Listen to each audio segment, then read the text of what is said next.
Maraming salamat. Sa lahat po na nandito. Magandang umaga. Pasalamatan muna natin ang Panginoon. Yung pagdarasal kanina. At syempre ngayon, ipinagkaloob ang magandang panahon.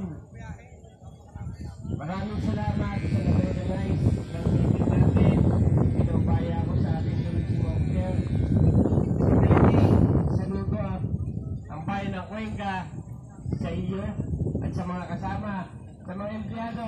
At syempre, ang pagpapakita ng suporta ng ating future governor, Jay Manalo Ilagan. Ay, ako'y talagang tiyan.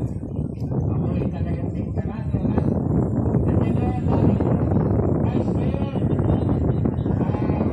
Rojas, representative ng ating mahal na governor, Jay Manalo Ilagan. Sa mga nag-participate ko, talagang pinagkaloob ko, hindi gaganda sa mga dumayos, sa mga lahat ng ito, ay nandiyan din mo pala natin ang PPC.